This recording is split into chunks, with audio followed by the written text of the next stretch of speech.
Good morning everyone. Current affairs through MCQ की series में 11 सितंबर पे हम पहुंच चुके और 11 सितंबर के करंट अफेयर्स हम एमसीक्यू के थ्रू कवर करेंगे। This is brief introduction about me. My name is Prince Luthra, all India rank 577। और टॉपिक्स देख लेते हैं जो हम डिस्कस करने वाले हैं। तो पावर ग्रिड को लेकर हम एक क्वेश्चन डिस्कस करेंगे, वाई प्लस सिक्योरिटी को डिस्कस करेंगे, यूनिसेफ को देखेंगे, आरआरटीएस कॉरिडोर के बारे में देखेंगे, इंटरनेशनल सोलर अलायंस के ऊपर एमसीक्यू है एक, NSO literacy rate health in India को डिस्कस करेंगे, नॉन फॉसिल फ्यूल को डिस्कस करते हुए यूनियन मिनिस्टर फॉर एग्रीकल्चर को डिस्कस करेंगे। ये सब एमसीक्यूज हम आज के लेक्चर के अंदर डिस्कस करने वाले हैं। जिन मेंबर्स ने अभी हमें ज्वाइन किया है, तो राज प्रजापति ने एंड अर्जुन लाल ने रिसेंटली हमें ज्वाइन किया है, तो welcome to the new members. Marking scheme को आप जानते हैं कि आपको 6 या 6 से ज़्यादा स्कोर करना है। लेसन 6 स्कोर आता है तो आप आफ्टर हाफ एन आवर और 1 आवर इसे रिवाइज कर लीजिएगा। 6 से ज़्यादा स्कोर आता है then you will be in the safe zone और आप 24 घंटे के बाद इसे एक बार रिवाइज कर सकते हैं। चलिए आज के पहले क्वेश्चन पे चलते हैं। फर्स्ट क्वेश्चन कहता है which the following statement is or are correct. Power grid को लेकर ये क्वेश्चन है। पावर ग्रिड के बारे में पूछा है कि कौन सा कथन सही है। 3 स्टेटमेंट दे रखी हैं। पहली कहती है this is the first time any PSU in power sector will undertake asset recycling by monetising its asset through its InvIT model. तो यहाँ पे पहली बार ऐसा हो रहा है कि जो पीएसयू है पावर सेक्टर के अंदर वो अपनी एसेट्स को रिसाइकिल करेगी, मोनेटाइज करेगी थ्रू इनवीआईटी मॉडल। हो सकता है power grid a public limited company under the administrative control of ministry of power. तो जो पावर ग्रिड है ये मिनिस्ट्री ऑफ पावर के अंडर आती है, उसके एडमिनिस्ट्रेटिव कंट्रोल में आती है। It is a Navratna company, ये एक नवरत्न कंपनी है। सोचिए क्या आंसर है, फिर डिस्कस करते हैं। चलिए देखिए, cabinet committee on economic affairs, मैं आपको बता चुका हूं cabinet committee of economic affairs head कौन करते हैं, प्राइम मिनिस्टर करते हैं। और वहां पर इस चीज की मंजूरी मिली है कि पावर ग्रिड की जो पावर ग्रिड के अंदर जो पीएसयूज हैं उनकी जो एसेट्स है उसको यहां पर मोनेटाइज करने की बात करी जा रही है। एक एस्टिमेशन के हिसाब से जो पावर ग्रिड है उनकी जो वायर्स हैं वो अपने आप में 7,000 करोड़ के आसपास की हैं। और ये 7,000 करोड़ तो हम इसके फर्स्ट फेज की बात करें तो जो फर्स्ट लोट रहेगा इसका उसकी जो एसेट वैल्यू होगी वो 7,000 करोड़ की होगी। और यहाँ पे आप देख रहे हैं जो वेरियस वायर्स हैं उसको मोनेटाइज करने की बात करी जा रही है। तो यहाँ पे अगर बात करी जाए क्या पीएसयू सेक्टर जो है रिसाइकिल करेगा, मोनेटाइज करेगा एसेट को, तो पहली स्टेटमेंट बिल्कुल ठीक है। इनवीआईटी मॉडल का यूज किया जाएगा। इनवीआईटी मॉडल हम पहले पढ़ चुके हैं, आप मुझे कॉमेंट सेक्शन में बताइएगा कि क्या होता है। Power grid a public limited company is under the administrative control of ministry of power. काफी कॉमन सेंसिकल सी स्टेटमेंट थी कि पावर ग्रिड तो मिनिस्ट्री ऑफ पावर के अंदर ही होनी चाहिए। तो सेकंड स्टेटमेंट हमारी करेक्ट है। यहां पर क्या ये एक नवरत्न कंपनी है? नहीं, this is a Maharatna company. ठीक है, देखिए पीएसयूज में कैटेगराइजेशन क्या होता है वो भी मैं आपको बताता हूं। तो पहले तो तीसरी स्टेटमेंट हमारी यहाँ पे गलत हो जाती है, आंसर हमारा हो जाएगा ए, क्योंकि पहली 2 स्टेटमेंट्स हमारी करेक्ट है। चलिए देखिए, पीएसयू में कैटेगराइजेशन होता है महारत्न, नवरत्न, मिनी रत्न। ठीक है, इनकी क्या क्या कैटेगराइजेशन के लिए क्वालिफिकेशन होती है, वेरियस कंडीशंस होती हैं कि महारत्न किसी कंपनी को कब कहा जाएगा। जैसे जब प्रॉफिट एक्स अमाउंट से इंक्रीज हो जाएगा तो महारत्न बन जाएगी, अदरवाइज नवरत्न रहेगी, अदरवाइज मिनी रत्न रहेगी। रेवेन्यू और प्रॉफिट का एक क्राइटेरिया होता है यहाँ पे जो आप मुझे कमेंट सेक्शन में बताने वाले हैं। ठीक है, तो ध्यान रखिएगा इसका। यहाँ पे बैकग्राउंड मैंने बता दिया कि कैबिनेट कमेटी इकोनॉमिक अफेयर्स ने कहा है कि जो पावर ग्रिड है उसकी एसेट्स को फर्स्ट लोड को मोनेटाइज करने की बात करी जा रही है। मिनिस्ट्री ऑफ पावर के अंदर आता है। इट इज कौन सी कंपनी है? नवरत्न नहीं है, it is a Maharatna company. ध्यान रखिएगा, आंसर हमारा हो जाता है यहाँ पे ए। चलिए नेक्स्ट क्वेश्चन पे चलते हैं।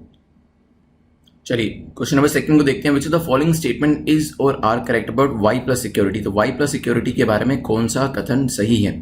यहाँ पे 2 स्टेटमेंट दे रखी है। पहली कहती है 5 personnel are stationed at residence including 1 CRPF commander and 4 constable. तो इसमें 5 लोग होते हैं बेसिकली, इसमें 1 सीआरपीएफ के कमांडर होते हैं और 4 कांस्टेबल होते हैं। ये रेजिडेंस पे स्टेशन किए जाते हैं। At the same time 6 personal security officer PSOs होते हैं इसके अंदर। तो टोटल यहाँ पे 11 की बात करी जा रही है। Are deployed with the protectee, जिसको प्रोटेक्टी के साथ डिप्लॉय किया जाता है, जिसको प्रोटेक्ट करना है on a rotational basis in 3 shift. तो इसमें 3 शिफ्ट के अंदर ये 6 लोग काम करते हैं। सोचिए क्या आंसर होगा।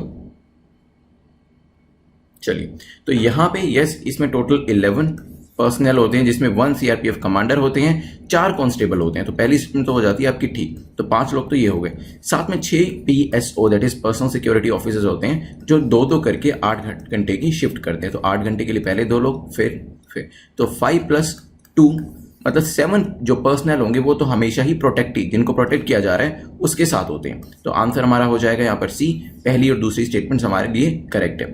तो यहाँ पे वाई प्लस सिक्योरिटी के साथ आपको पता है काफ़ी सारी दूसरी सिक्योरिटीज भी न्यूज़पेपर में दी गई थी, तो आपको पता होना चाहिए कि वाई प्लस सिक्योरिटी में क्या होता है, एक्स में क्या होता है, एक्स प्लस में क्या होता है, और इसका जो एक रैंकिंग होती है वो भी आपको पता होनी चाहिए। अभी तक जो सिक्योरिटीज थी वो अराउंड 60 लोगों को दे रखी थी, and the actress Kangana Ranaut जो है वो 61st यहाँ पर पर्सनैलिटी बने हैं जिनको वाई प्लस सिक्योरिटी यहाँ पे प्रोवाइड करी गई है। एट द सेम टाइम जो इंपॉर्टेंट चीज़ मुझे लगी और काफ़ी अच्छी लगी, दैट मुकेश अंबानी जो है अपने आप में एक अकेले ऐसे वीआईपी हैं जिनको ये सिक्योरिटी दी गई है और वो इस सिक्योरिटी के लिए खुद ही पे करते हैं। तो काफ़ी इंटरेस्टिंग पॉइंट मुझे लगा, तो ध्यान रखिएगा इस चीज़ को भी। 61 वीआईपीज को ये सिक्योरिटी दी गई है, जिसके अंदर 38 पॉलिटिशियंस हैं, 28 नॉन पॉलिटिशियंस है जिसमें बिजनेसमैन भी हो सकते हैं और वेरियस आप कह सकते हैं जर्नलिस्ट भी हो सकते हैं, और जो मुकेश अंबानी है इसके अंदर वो अकेले ही अपनी सिक्योरिटी के लिए पे करते हैं। चलिए, तो इस सिक्योरिटीज की रैंकिंग के बारे में आपको पता होना चाहिए, और क्योंकि ये न्यूज में काफी है तो आपको पता होना चाहिए कि वाई प्लस सिक्योरिटी में क्या क्या मिलता है। चलिए नेक्स्ट क्वेश्चन पे चलते हैं। पूछा गया which of the following statement is or are correct. Basically UNICEF के ऊपर 2 स्टेटमेंट दे रखी है और यूनिसेफ के बारे में क्या स्टेटमेंट करेक्ट है कोविड को लेकर उसको देखते हैं। पहली स्टेटमेंट कहती है UNICEF will be the largest buyer of Covid vaccine. तो कोविड वैक्सीन जब निकलेगी, जब रिलीज होगी, तो उसका लार्जेस्ट बायर जो होगा, लार्जेस्ट शेयर जो होगा वो यूनिसेफ को दिया जाएगा, हो सकता है।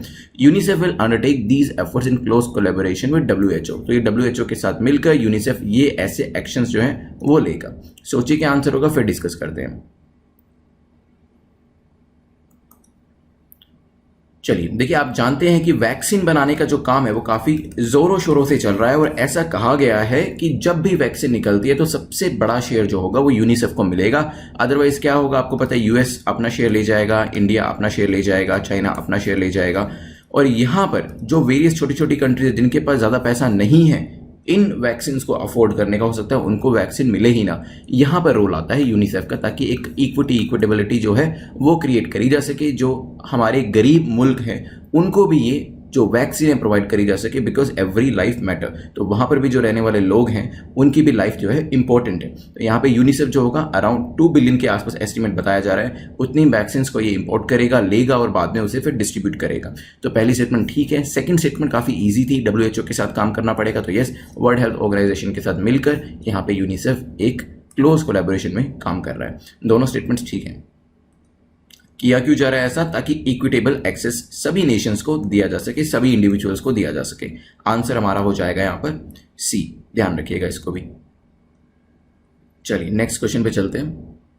क्वेश्चन नंबर 4 जो है दिल्ली मेरठ RRTS कॉरिडोर के बारे में है। दिल्ली मेरठ RRTS कॉरिडोर के बारे में पूछा है कि कौन सी स्टेटमेंट आपकी करेक्ट है। 2 स्टेटमेंट दे रखी है। पहली कहती है it will improve regional connectivity and mobility in India's national capital region. तो क्या ये NCR के अंदर काम करने के लिए लेके आया गया है, NCR के अंदर कनेक्टिविटी को इंक्रीज करने के लिए लाया गया है, हो सकता है। A loan will be provided by World Bank. इसके अंदर वर्ल्ड बैंक जो है वो लोन देके सहायता कर रहा है इंडिया की। सोचिए।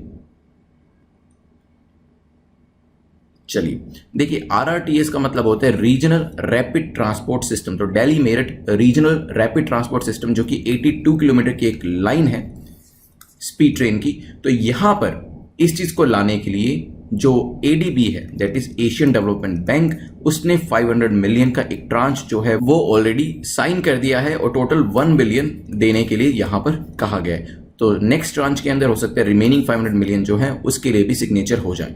तो यहाँ पे वर्ल्ड बैंक का यहाँ पे रोल नहीं है, ADB is in the picture. तो क्या यहाँ पे NCR के अंदर रीजनल कनेक्टिविटी को इंक्रीज करने के लिए, इंप्रूव करने के लिए लेके आया जा रहा है? तो यस, पहली स्टेटमेंट बिल्कुल ठीक है। मेरठ जो है वो NCR के अंदर आता है और यहाँ पर इसको इंक्लूड करने की कोशिश करी जा रही है। इस 500 मिलियन को यूज करते हुए, इस फर्स्ट ट्रांच को यूज करते हुए 3 ऐसे मेजर एरियाज है, सिटीज है, जिनको कनेक्ट किया जाएगा, और आगे आने वाले टाइम में बाकी की सिटीज को भी कनेक्ट किया जाएगा। तो आप देख सकते हैं कि दिल्ली के पास NCR के अंदर कौन कौन सी सिटीज पड़ती हैं। मेरठ यहाँ पे मैंने आपको बता दिया, सोनीपत है, देन पलवल है। इन सब सिटीज को कनेक्ट किया जाएगा, जो हरियाणा UP की सिटीज बिल्कुल एडजॉइनिंग, बिल्कुल एडजेसेंट है दिल्ली के साथ। तो वहां पर ये पर्टिकुलर जो ट्रेन है वो कनेक्ट करेगी दिल्ली को उन वेरियस सिटीज के साथ। हमारा आंसर यहाँ पे हो जाएगा ए, क्योंकि सिर्फ पहली स्टेटमेंट हमारी करेक्ट है, सेकेंड हमारी इनकरेक्ट है। तो ये पूरा बताया है कि इसका रूट क्या है, रहने वाला है सराय काले खान से चलकर ये आपकी मेरठ तक जाने वाली है। 82 किलोमीटर का डिस्टेंस है, स्पीड अराउंड 100 kmph रहेगी इसकी, 55 मिनट्स में ट्रैवल किया जाएगा और 30,724 करोड़ का अप्रॉक्सीमेशन कॉस्ट जो है वो यहाँ पर लगाया गया है। बाय 2023 ऐसा कहा जा रहा है कि ये ऑपरेशनल हो जाएगी। चलिए नेक्स्ट क्वेश्चन पे चलते हैं। Next question talks about which of the following statement is or are correct. International solar Alliance को लेकर क्वेश्चन है, पूछा गया ISA के बारे में कौन सी स्टेटमेंट करेक्ट है, कौन सा कथन सही है। पहली स्टेटमेंट कहती है international solar alliance that is ISA is an alliance of 121 countries, 121 countries की ये एक अलायंस है। सेकंड कहती है it is initiated by India, India ने इसे इनिशिएट किया था। It includes countries which fall completely between tropic of cancer and capricorn, not partially. तो यहाँ पे जो countries tropic of capricorn, tropic of cancer, tropic of cancer ऊपर है, ट्रॉपिक ऑफ कैप्रिकॉर्न नीचे है, 23.5 डिग्री के ऊपर फॉल करते हैं। ट्रॉपिक्स के बीच में जो कंट्रीज पूरे तरीके से फॉल करती हैं वही इसके मेंबर बनती हैं, जो पार्टली हैं वो नहीं है मेंबर्स, और जो बाहर हैं कंट्रीज इस ट्रॉपिक से वो भी इसकी मेंबर्स नहीं है। सोचिए। चलिए देखिए, रिसेंटली जो union minister petroleum and natural gas है हमारे धर्मेंद्र प्रधान जी, उन्होंने एक स्पीच दी थी first world Solar Technology summit के अंदर, ISA ने जिसे ऑर्गेनाइज किया था, और वहां पर कहा था कि 5 पब्लिक सेक्टर अंडरटेकिंग्स जो हैं petroleum and natural gas ministry के अंदर, जैसे कि ONGC हो गई, ऑयल इंडिया लिमिटेड हो गई, HPCL हो गई, ये जो है ये ज्वाइन करेंगे एक पर्टिकुलर एक्शन प्लान जिसका नाम है कोएलिशन फॉर सस्टेनेबल एक्शन। तो ISA का ये इनिशिएटिव है जिसका नाम है coalition for sustainable climate action as corporate partners. तो एक कॉर्पोरेट पार्टनर्स के तौर पे इसे ज्वाइन करने वाले हैं, इसी वजह से ये न्यूज में था और क्वेश्चन आने की जो प्रोबेबिलिटी है वो बढ़ जाती है।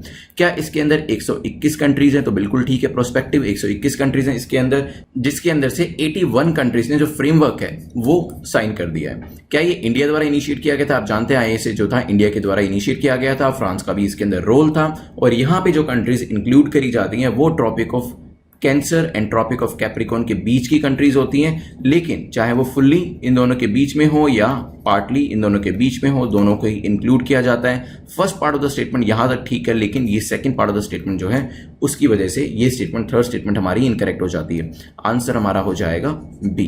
तो कोई भी कंट्री हो, चाहे वो थोड़ी सी ट्रॉपिक ऑफ कैंसर और कैप्रिकॉर्न के बीच में है या पूरे तरीके से इसके बीच में है, वो इसका मेंबर है। चलिए चलते हैं नेक्स्ट क्वेश्चन के ऊपर। नेक्स्ट क्वेश्चन जो है, देखिए एग्जाम बिल्कुल पास आ चुका है, सिर्फ 20 दिन आपके पास अवेलेबल हैं अगर आप लार्जली देखें तो। इसी के लिए मैं कहूंगा कि जो लोग स्पेक्ट्रम मॉडर्न इंडियन हिस्ट्री को जिन्होंने प्रीलिम्स के लिए प्रैक्टिस किया है और पॉलिटी लक्ष्मीकांत को जिन्होंने प्रीलिम्स के लिए सब्सक्राइब किया था, तो वो क्विजेज जो हैं अपने प्रैक्टिस करना शुरू कर दें। जो PDFs है वो भी वहां पे अपलोड करी गई है। क्विक रिवीजन के लिए ये चीज़ें दोबारा से रिवाइज करना काफ़ी अच्छा रहेगा आपके लिए। क्विजेज जो हैं आपको हेल्प करेंगे, वो पूरे जो वीडियोस आपने देखे हैं उसको रिवाइज करने के लिए। ये जो सीरीज़ है इसका लिंक नीचे डिस्क्रिप्शन में दिया गया है, आप चेकआउट कर सकते हैं इसको। लेकिन अगेन, जिन लोगों ने ऑलरेडी सब्सक्राइब किया हुआ है, क्विजेस की तरफ ध्यान दीजिए, ताकि क्विजेस को मल्टीपल टाइम प्रैक्टिस करेंगे तो जो भी 15-20 क्वेश्चंस आपके हिस्ट्री इंडियन पॉलिटी से आएंगे वहां पर आपकी गलती नहीं होगी, और वही स्कोर करना आपके लिए अभी टारगेट होना चाहिए जब आप रिवाइज कर रहे हो। चलिए नेक्स्ट क्वेश्चन पे चलते हैं, which is question number 6। NSO का डेटा आया है as per national stats office survey which of the following has emerged as the most literate state. तो अभी नेशनल स्टैटिस्टिकल ऑफिस ने ये डेटा जो है एक रिपोर्ट जो है रिलीज करी है, जिसमें लिटरेसी रेट्स के बारे में बताया है फॉर दोज हु एज्ड 7 और मोर, 7 या उससे ज्यादा एज के जो यहां पर बच्चे हैं। तो यहां पे कौन सा ऐसा रीजन है जो टॉप पे आया है? क्या न्यू दिल्ली है, केरला है, तमिलनाडु है, त्रिपुरा है? सोचिए क्या आंसर होगा। चलिए, तो यहां पर 96.2% लिटरेसी रेशियो के साथ, लिटरेसी रेट के साथ केरला जो है वो टॉप पोजीशन पे आया है। तो आंसर हमारा हो जाएगा B, ध्यान रखिएगा। वाइल आंध्र प्रदेश जो है वो बिल्कुल बॉटम पे आया है, जो कि आयरॉनिकल है। जो परसेंटेज है 66.4% है यहाँ पर नेशनल स्टैट्स ऑफिस के द्वारा। B is the correct answer. एक बार यहाँ पे डेटा देख लीजिए, तो केरला नंबर 1 पे है, दिल्ली नंबर 2 पे है, उत्तराखंड भी अच्छा यहाँ पे परफॉर्म किया है। तो जो हमारे हिमालयन स्टेट्स हैं उनका परफॉर्मेंस काफ़ी अच्छा रहा है। उत्तराखंड, हिमाचल, असम ने बहुत ही अच्छा परफॉर्म किया है। लेकिन यूपी का परफॉर्मेंस जो है वो ज़्यादा अच्छा नहीं रहा है, लेकिन जो आयरॉनिकली यहाँ पे स्टेट दिख रहे हैं, जो सदर्न स्टेट्स है तेलंगाना एंड आंध्र प्रदेश, जिनसे हम यही एक्सपेक्ट करते हैं कि जो सदर्न स्टेट्स हैं उनके यूजुअली पैरामीटर्स जो होते हैं वो अच्छे होते हैं, चाहे वो सोशल एरियाज को लेकर हो, एजुकेशन को लेकर हो, एम्प्लॉयमेंट को लेकर हो या दूसरे एरियाज के अंदर हो। पर यहाँ पर तेलंगाना और आंध्र का जो परफॉर्मेंस है उनसे बेटर जो है वो उत्तर प्रदेश ने परफॉर्म किया, तो ध्यान रखिएगा इस चीज़ को। तो यहाँ पर तेलंगाना आंध्र को इंप्रूव करने की ज़रूरत है। राजस्थान बिहार यूपी के भी नंबर इतने अच्छे नहीं है, वहाँ पर भी इंप्रूवमेंट की काफ़ी ज़रूरत है। चलिए देखिए रिपोर्ट को थोड़ा और एनालाइज करते हैं, एक और क्वेश्चन इसके बारे में देखते हैं। पूछा गया कि विच of the following statement is or are incorrect about NSO की जो ये रिपोर्ट है इसको लेकर क्वेश्चन है। तो यहाँ पे पहली स्टेटमेंट कहती है the male literacy rate is higher than female literacy rate in all the states. तो क्या ऐसा हो सकता है? मे बी कि जितने भी स्टेट्स हैं वहां पर मेल लिटरेसी रेट जो है सभी जगह पर फीमेल से ज्यादा है। The report also reveal that nearly 14% of rural households and 23% of urban households possessed computers। तो 14% रूरल हाउसहोल्ड के पास और 23% अर्बन हाउसहोल्ड के पास कंप्यूटर की फैसिलिटी अवेलेबल है, हो सकता है। The study has pegged the overall literacy rate in the country at about 77.7%। तो ये ओवरऑल एवरेज जो इंडिया की है वो दी गई है। सोचिए, चलिए तो यहाँ पे मैंने आपको बता दिया टॉप परफॉर्मर कौन है, केरला है, फिर दिल्ली है, फिर उत्तराखंड, हिमाचल एंड आसाम। तो आपको जो टॉप पोजीशन पे है उसके बारे में जरूर पता होना चाहिए, अदरवाइज स्टेट स्पेसिफिक कोई क्वेश्चन मेंस के अंदर आता है तो वहां पे आप उस स्टेट स्पेसिफिक कंसर्निंग डेटा जो है लिख सकते हैं। तो यहाँ पे अगर बात करी जाए तो सभी स्टेट्स के अंदर मेल लिटरेसी जो है फीमेल से ज्यादा है, तो ironically yes this statement is correct. सभी स्टेट्स के अंदर मेल लिटरेसी फीमेल से ज्यादा है। और अगर बात करी जाए ओवरऑल एवरेज की इंडिया की तो इट इज 77.7%, 77.7%। ये भी जो स्टेटमेंट है बिल्कुल ठीक है। ऑल इंडिया लेवल पे अगर मैं मेल की बात करूं आपसे तो इट इज 84.7%, अच्छी परसेंटेज है। फीमेल की जो ओवरऑल परसेंटेज है वो 70.3% है, जिसमें इंप्रूवमेंट की गुंजाइश है। आप जानते हैं कि फीमेल को जो एजुकेशन है अभी भी काफ़ी सारे एरियाज में नहीं करने दी जाती। एजुकेशन की जगह जो मैरिज होती है उस पर ज़्यादा फोकस किया जाता है, बट क्योंकि अब सोशल स्ट्रक्चर हमारा चेंज हो रहा है तो आगे आने वाले टाइम में आपको ज़रूर देखने को मिलेगा कि ये जो परसेंटेज है ये भी इंक्रीज होगा।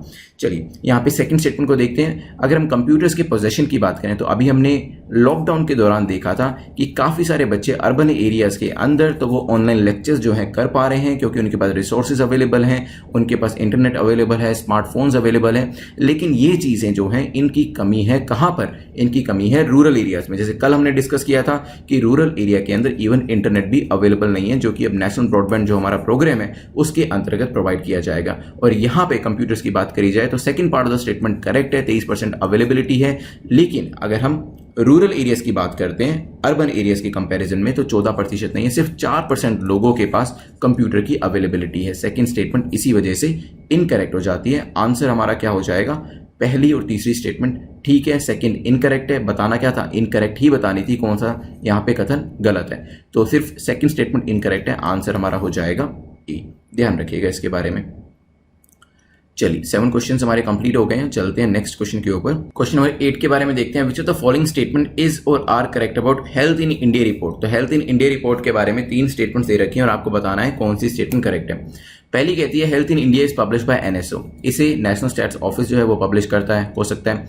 Report says that full immunisation is not completed in Indian children, कि पूरा इम्यूनाइजेशन जो है 100% इम्यूनाइजेशन वो इंडियन चिल्ड्रन के अंदर कंप्लीट नहीं हुआ, ऐसा रिपोर्ट का कहना है, हो सकता है। Full immunisation means a combination of 8 vaccine. तो फुल इम्यूनाइजेशन का मतलब क्या होता है कि 8 वैक्सीन का कॉम्बिनेशन बच्चों को दिया जाए। सोचिए, चलिए तो यहाँ पे हेल्थ इन इंडिया जो रिपोर्ट है यस एनएसओ इसे लेके आया है और इसने बताया कि फुल इम्यूनाइजेशन प्रोग्राम जो स्टार्ट किया गया था उसके अंदर सिर्फ 40% चिल्ड्रन जो है उनको यहाँ पे कवर किया गया है, इसी वजह से नंबर काफी कम है और इस रिपोर्ट के द्वारा इस चीज को उजागर किया गया है। तो हेल्थ इन इंडिया पब्लिश कौन करता है? एनएसओ। क्या इसके अंदर फुल इम्यूनाइजेशन जो है हमारा कंप्लीट नहीं है, इसके बारे में बात करी गई है, ये बात भी बिल्कुल ठीक है। और यहाँ पे फुल इम्यूनाइजेशन का क्या मतलब होता है? 8 डिफरेंट वैक्सीन। तो यस इसके अंदर 8 डिफरेंट वैक्सीन होती हैं। कौन कौन सी वैक्सीन है वो मैं आपको बता देता हूँ अभी नेक्स्ट स्लाइड के ऊपर। जो ये रिपोर्ट है वो मैं पहले आपको बताता हूँ। It is based upon the 75th round of national sample survey, जो कि 2017 से 2018 तक यहाँ पे डेटा कलेक्ट किया गया था। हाउस होल्ड सोशल कंजम्पशन जो कि हेल्थ से रिलेटेड है, तो 2017 से 18 का जो डेटा है उसको बेस बनाकर यहाँ पे ये डेटा कलेक्ट किया गया है। तीनों स्टेटमेंट्स ठीक होने की वजह से आंसर हमारा हो जाता है सी। अभी देख लेते हैं कि कौन कौन सी वैक्सीन को यहाँ पे कवर किया जाता है, तो BCG इसमें जो परसेंटेज चिल्ड्रन इम्यूनाइज है 94% के आसपास है। देन पोलियो बर्थ डोज को इसमें इंक्लूड किया जाता है, OPV को यूज़ किया जाता है। देन बूस्टर डोज को, डिप्थीरिया को बूस्टर डोज अगेन दी जाती है। मीजल्स को इसके अंदर कवर किया जाता है। और अगर हम देखें तो मणिपुर जो है वो अभी तक का बेस्ट परफॉर्मिंग स्टेट है, क्योंकि अगर हमने यहाँ पे 40% की बात करी तो मणिपुर के अंदर 75% कवरेज जो है वो देखने को मिला है।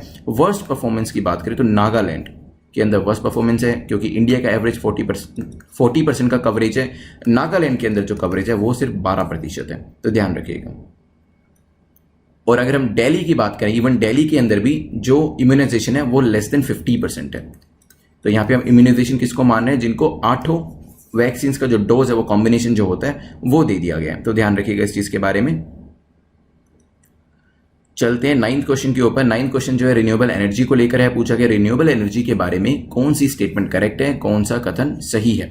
पहली स्टेटमेंट कहती है India ranks 3rd in terms of renewable power. Renewable power के अगर बात करी जाए रैंकिंग तो इंडिया 3rd नंबर पे आता है। ISA का जो हेडक्वार्टर है that is in new Delhi. ISA international solar alliance का जो हेडक्वार्टर है वो न्यू दिल्ली के अंदर है। India is expected to increase non fossil fuel based power generation to 220 gigawatt by 2022। तो यहाँ पे जो हमारा टारगेट दिया गया है non fossil fuel based power generation का इंडिया का 2022 तक का 220 गीगावाट दिया गया है। सोचिए। चलिए, तो इंडिया की बात करें, रिसेंटली मैंने आपको बताया था वर्ल्ड सोलर टेक्नोलॉजी समिट, जहां पे धर्मेंद्र प्रधान जी ने अपना एड्रेस दिया था, ISA के द्वारा ऑर्गेनाइज करी गई थी। और इसमें ISA के साथ साथ FICCI, Federation of Indian Chamber of Commerce of India, इन दोनों ने मिलकर WSTS को वर्ल्ड सोलर टेक्नोलॉजी समिट को ऑर्गेनाइज किया था, जहां पे हमारे पेट्रोलियम मिनिस्टर ने यहाँ पे एक ओपनिंग करी थी। तो यहाँ पे इंडिया के रैंक की बात करी जाए तो रिन्यूएबल एनर्जी के अंदर इंडिया का ओवरऑल रैंक जो है वो 4th आता है। इसी वजह से पहली स्टेटमेंट इनकरेक्ट हो जाती है। साथ में ही ISA के हेडक्वार्टर मैं आपको पहले भी बता चुका हूँ, बार बार इसलिए बता रहा हूं ताकि आपको याद हो जाए, इट इज इन गुरुग्राम, क्योंकि पूछने के चांसेस काफी ज्यादा हैं। हर दूसरे दिन कोई ना कोई रिन्यूएबल एनर्जी को लेकर या ISA को लेकर आर्टिकल न्यूज में आता ही है, और वहां पे कई बार मेंशन नहीं किया होता कि इसका हेडक्वार्टर कहां पर है। तो बार बार बताने का रीजन यही है कि आपको याद हो जाए। जिन लोगों को याद हो गया बहुत अच्छी बात है, वो रिकॉल कर पाए इसको, नहीं हुआ है तो अब आपको पता चल गया। हमारा जो टारगेट है वो 220 गीगावाट का है 2022 तक। तो तीसरी स्टेटमेंट हमारी करेक्ट है। सिर्फ 3rd स्टेटमेंट करेक्ट होने की वजह से आंसर हमारा हो जाएगा डी। कमेंट सेक्शन में मुझे बताइएगा कि फर्स्ट 3 कंट्रीज जो हैं वो कौन सी, अगर इंडिया 4th नंबर पे आता है तो मुझे 1 लाइन में बताइएगा। चलिए आज के लास्ट क्वेश्चन पे चलते हैं, जो कि बैम्बू क्लस्टर्स को लेकर बनाया गया। Which of the following state या states bamboo clusters are recently inaugurated by union minister for agriculture. तो अभी recently union minister for agriculture जो है उनके द्वारा बैम्बू क्लस्टर्स जो है वेरियस स्टेट्स के अंदर इनॉग्रेट करे गए हैं। वो कौन कौन से स्टेट्स हैं? क्या हरियाणा के अंदर किया गया है बैम्बू क्लस्टर को इनॉग्रेट, गुजरात के अंदर, पंजाब के अंदर, मध्य प्रदेश? सोचिए। चलिए, तो यहां पे वर्चुअल इनॉग्रेशन जो है वो किया गया है union minister for agriculture and farmers welfare के द्वारा। 22 बैम्बू क्लस्टर जो हैं उनको इनॉग्रेट किया गया है 9 स्टेट्स के अंदर, ठीक है। और ये 9 स्टेट्स के अंदर गुजरात भी आता है, मध्य प्रदेश भी आता है, महाराष्ट्र भी आता है, उड़ीसा, असम, नागालैंड आते हैं, नॉर्थ ईस्ट के रीजन त्रिपुरा आता है, हिमालयन स्टेट्स में उत्तराखंड आता है, देन सदर्न के अंदर कर्नाटका आता है। तो गुजरात और मध्य प्रदेश के अंदर ऐसा किया गया है, हरियाणा पंजाब इंक्लूडेड नहीं है। तो आंसर हमारा हो जाएगा यहाँ पर सी। तो बैम्बू क्लस्टर्स गुजरात मध्य प्रदेश में इनॉग्रेट करे गए हैं, और एक लोगो जो है वो भी नेशनल बैम्बू मिशन का रिलीज किया गया है, ध्यान रखिएगा। चलिए, तो 10 क्वेश्चन हमारे यहाँ पे कंप्लीट होते हैं। अभी हम क्विकली रिवाइज करेंगे इसे 2 मिनट के अंदर, फिर क्वेश्चन ऑफ द डे देखेंगे, विनर ऑफ द डे के बारे में भी जानेंगे।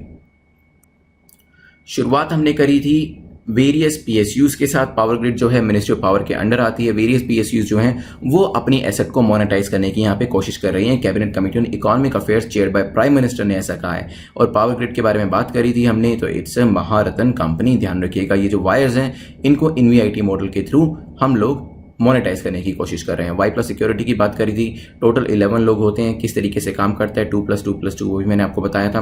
और यहाँ पे 61st VIP को ये दिया गया है। और जो यहाँ पे मैंने आपको बताया था कि जो रिलायंस इंडस्ट्री के चेयरमैन है मुकेश अंबानी, वो अपनी सिक्योरिटी के लिए खुद ही पे करते हैं।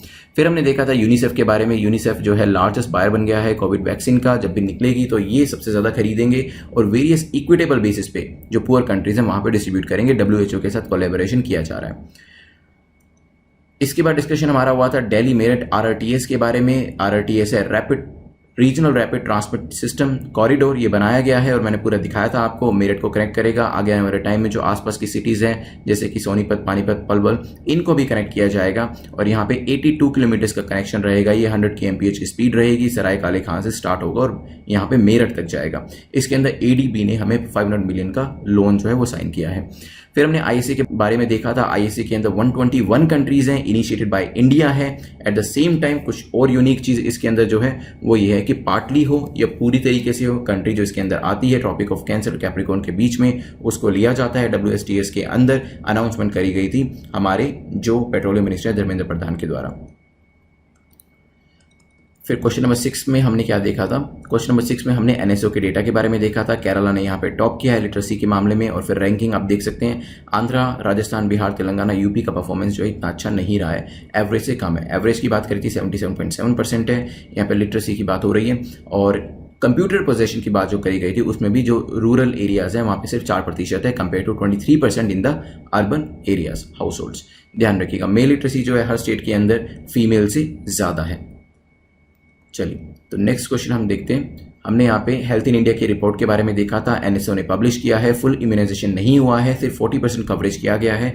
फुल इम्यूनाइजेशन तब मानते हैं जब सारी 8 वैक्सीन जो होती हैं उसका इम्यूनाइजेशन दे दिया जाए। तो यहाँ पे जो बेटर परफॉर्मिंग स्टेट है, मैंने बताया था मणिपुर का परफॉर्मेंस सबसे अच्छा है, 75% कवरेज, मतलब 75% बच्चों को कवर कर लिया गया है। 8 वैक्सीन का कॉम्बिनेशन दे दिया गया है। पुअर परफॉर्मेंस के अंदर नागालैंड है। फिर हमने रिन्यूएबल एनर्जी के बारे में देखा था। इंडिया का जो रैंक है वो 4th है। हेडक्वार्टर ISA का गुरुग्राम में है और 2022 तक 220 gigawatt non fossil fuel based power generation जो है वो इंडिया का टारगेट है, ध्यान रखिएगा। फिर लास्ट क्वेश्चन में हमने देखा था बैम्बू क्लस्टर्स के बारे में। हरियाणा, पंजाब में नहीं आ रहे हैं, गुजरात, मध्य प्रदेश में आ रहे हैं। इवन आसाम से लेकर त्रिपुरा तक, कर्नाटका से उड़ीसा तक ये जो क्लस्टर्स हैं लेके आए जा रहे हैं। अभी इनॉग्रेट करे गए हैं virtually bye union minister for agriculture, ध्यान रखिएगा। चलते हैं क्वेश्चन के ऊपर। तो हुनर हाट हमने लास्ट टाइम डिस्कस किया था। मुझे बताइएगा हुनर हाट में क्या होता है और इसके साथ कौन सी मिनिस्ट्री एसोसिएट करती है। मैंने कल आपको बताया था कि इसके साथ कौन सी मिनिस्ट्री एसोसिएट करती है, मुझे कमेंट सेक्शन में बताइएगा। और लास्ट टाइम जो क्वेश्चन हमने पूछा था उसका तान्या शर्मा ने करेक्ट आंसर किया। तान्या, आप हमें netmockprep@gmail.com पे बताइएगा कि आपको जो PDF चाहिए वो हिंदी में चाहिए या इंग्लिश में। जो मार्किंग स्कीम है वो आप जानते ही हैं, जितने भी आपने मार्क्स किए हों उसे कमेंट सेक्शन में ज़रूर लिख दीजिएगा। और ये जो PDF है इस पर्टिकुलर वीडियो की वो आपको टेलीग्राम पे मिल जाएगी, जिसका लिंक नीचे डिस्क्रिप्शन में दिया गया है। उसके थ्रू आप कोई भी क्वेश्चन भी पूछना है मुझसे डायरेक्टली तो मुझे पर्सनली मैसेज कर सकते हैं। You can subscribe the channel, bell icon को प्रेस करना जरूरी है। अदरवाइज जो नोटिफिकेशंस हैं करंट अफेयर्स के या फिर जो दूसरे MCQs हम करते हैं, लक्ष्मीकांत MCQs या स्पेक्ट्रम MCQs, वो आप तक नहीं पहुंचेंगे, तो प्लीज़ बेल आइकन को प्रेस कर दीजिएगा। Thanks for watching, have a nice day.